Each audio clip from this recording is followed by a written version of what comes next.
Hello everyone, আজকের mini ব্লগটা একটু অন্যরকম। কারণ সন্ধ্যাবেলায় ঘুম থেকে উঠে দেখি তন্ময় আমাদের বাড়ি স্পেশালি এসেছে ধাবা স্টাইল চিকেন রান্না করার জন্য।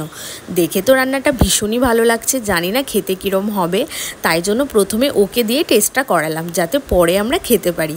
আর ও মজা করে বলছিল যে খেতে নাকি খুবই জঘন্য হয়েছে, বাট চিকেনটা খেতে সত্যিই ভালো হয়েছিল। আর রুটি দোকান থেকে কিনে আনা হয়েছিল। এদিকে আমিও একটা প্লেটে নিয়ে নিয়েছিলাম টেস্ট করার জন্য। আর দেখো এদিকে যে এরা কি শুরু করেছে, সত্যি হাসতে হাসতে পেট ব্যথা হয়ে যাচ্ছিল রীতিমতো।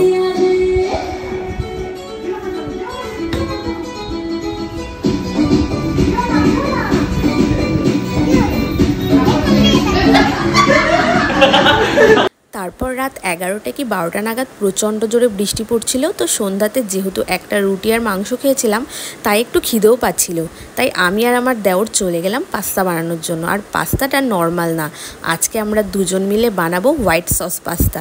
যেভাবে আমরা বানাচ্ছিলাম লাস্ট পর্যন্ত খেতে পারবো কি না সেটাই ভাবছিলাম, কিন্তু সত্যি পাস্তাটা খেতে ভীষণই টেস্টি হয়েছিল। ভাবিনি এত সুন্দর পাস্তা আমরা রান্না করব।